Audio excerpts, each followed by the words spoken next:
Good morning and welcome. As we have concluded the Mighty Mentors, and today we move on to Thanksgiving, this being the Sunday before Thanksgiving. And we're looking at one of Paul's letters, his letter to the church at Philippi, the Philippians uh, letter that he wrote. Some things that I want to say about Paul and his writing before we get to his letters to this letter in particular, is that all of his writing followed the outline that educated people were taught in his time. That being the Roman government, which leaned heavily on the Greek traditions in establishing the way things were done. And so there was a form that all correspondence took that Paul follows in his writing. And that's that you would start with a greeting, that would be followed by a prayer, there would be thanksgiving, there would be special contents, the reason for writing the letter, and then there would be special salutations and greetings.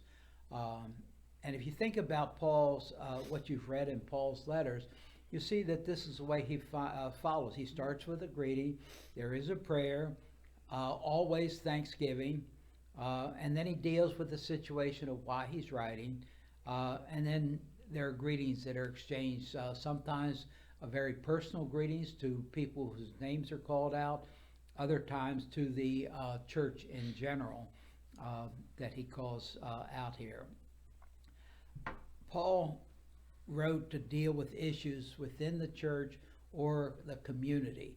And I don't know that you could separate those where Paul's mind was at. The other thing you have to keep in mind in dealing with Paul's writing is that it wasn't his writing. Paul dictated, that was the way that it was normally done, is that Paul was dictating and there was a scribe who was writing down what he was saying. Now, when you try to make sense of some of the sentences that Paul puts together, that they seem to, they should stop here and it goes way on down here. Well, that's the way somebody would do if they were talking. I'm guilty of that in my preaching, that you get a thought. And sometimes you get a thought and you get another thought, and so you leave this one hanging and you go to another one. As you move on there. I see you looking at Ed here. Is he guilty of that too? I'm guilty of that. I confess to that. But that's the reason that Paul's writing is that way, is because he didn't write it. He dictated it, but then he signed his name. In one case, he even points out that you can't say that this isn't from me because somebody else wrote it. This is my signature. It's thought that Paul had poor eyesight, and this particular signature is a large signature that he's calling attention to. Now, I don't know whether Pastor Don did this on purpose or if it just happened this way. But last week, as we concluded the Mighty Mentors series, we were dealing with Acts, the 16th chapter, where Paul takes Timothy to be a fellow or to mentor him and to develop him to do the work that Paul's been doing. That takes place in Philippi. In other words, those events that are in the 16th chapter of Acts were taking place while Paul was ministering in Philippi. So the church that Paul planted in Philippi, that he's now writing back to, that we're looking at this week. Last week we were looking at a little slice of what was going on in developing that church. And today we look at Paul writing back to this church. You might remember in that passage last week, Paul talking about coming because the man from Macedonia in the vision had been saying, come on over here. Well, Philippi is located on the northern coast of the northwestern coast of what's modern day Greece. The city was founded by the father of Alexander the Great about somewhere between 3 and 400 BC. It was a major crossroads into from Europe into Asia. It became a very important city and was still important in Paul's time. And I imagine, although I didn't do any research into it, that it still has some import today because of its geographic location. It's just a place where everything comes through here. Sort of like how Roanoke has developed, the Roanoke-Salem area, because they're at the one end of the Shenandoah Valley, and so you got the Shenandoah Valley coming here, and everything just kind of converges. Well, that's the way Philippi was. Paul is writing to the church about 10 years after the church was formed. When Paul was in Philippi, that was around AD 52, and then he's writing now around AD 63 or 64. While Paul was in Philippi, Paul himself was persecuted. As Paul has left and the church is still being faithful to what Paul had taught them, they are being persecuted. And so it seems that Paul is writing to encourage the church that no matter what they endure, there is a peace from God. And he says, be joyful and be thankful. So let's hear this small portion of what Paul is writing to them. And I'm reading from the 4th chapter, the 4th through the 9th verse from the Common English Bible. Be glad in the Lord always. Again, I say be glad. Other translations you probably are used to seeing that is rejoice in the Lord always. The Common English changes that to be glad in the Lord always.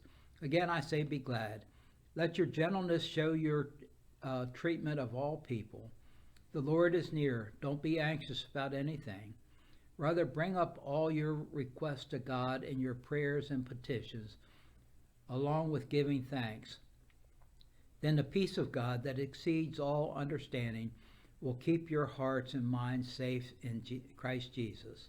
From now on, brothers and sisters, if anything is excellent and if anything is admirable, focus your thoughts on these things: all that is true, all that is holy, all that is just, all that is pure, and all that is lovely, and all that is worthy of praise. Practice these things. Whatever you learned, received, heard, or saw in us, the God of peace will be with you. As I was thinking about this, my mind went back over how we celebrate Thanksgiving. For the Jewish people, every act of worship in the temple was centered around Thanksgiving. That was the sole reason for going to the temple and worshiping God, was to offer thanksgiving to God. Most of the sacrifices that were offered up in the temple were sacrifices of thanks. When the harvest came in, the first fruits were taken. When an animal was, when the farmer was slaughtering some of his flock, the best that he had was taken first and offered in the temple as thanks to God for his success in his care of the flock. So that was central. And I don't think that our worship today centers around that. I was asking a group of people that I was with on Thursday, our Food for Kids board meeting, as we were thinking about Thanksgiving in our devotion at the beginning of the meeting. I asked each one to share with me something that they were thankful for this year. As we run around the table, every one of them said essentially the same thing, that they were thankful for their family and the relationships that they had in their family. And I don't think that's unusual. But as I thought about that, um, and thought about Thanksgivings that I'd celebrated, there was one Thanksgiving that stood out to me. And it was because I didn't get to spend that with my family. Um, on Thanksgiving Day in 1968, Jenny and one of my brother-in-laws took me to what was then called the Baltimore Washington, or called Friendship Airport. Now it's Baltimore Washington International, and put me on a plane, headed to San Francisco, ultimately to headed to Vietnam. My port of call was Thanksgiving Day, and I had to be at Travis Air Force Base later on that day. So I didn't get to celebrate Thanksgiving. And for some reason, I guess because of that lack of being with family, that just stands out in my memory. Not a particularly happy time. But Paul would say here that there's still some places you can find to be thankful for. In the way that he phrases this, it seems to me that he's saying that don't get hung up on focusing on all the bad things. Now, I know there were times when I wanted to go and unplug my mother's television set. When something would be happening in the world, she would just become fixated with, she just could not get herself away from it. And she'd get herself all worked up into a tizzy and depressed over something that she couldn't do anything about. And many times it didn't have any effect on her. But that, she got focused in on that. And I think that's what Paul's saying here, that's part of our human nature. And if that's part of our human nature and you're going to get focused in, well, focus in on something else. And he's telling them to focus in on their relationship with God there. Any thoughts about how we celebrate Thanksgiving and Thanksgiving in our worship? Or lack of it?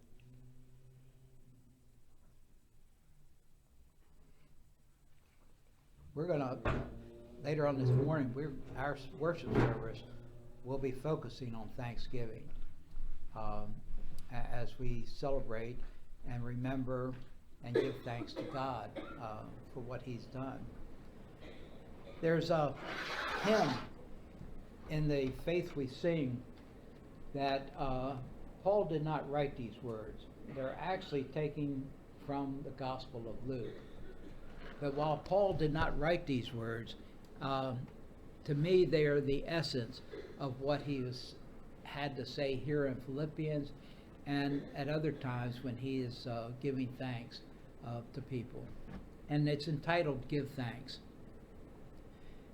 Give thanks with a grateful heart. Give thanks to the Holy One.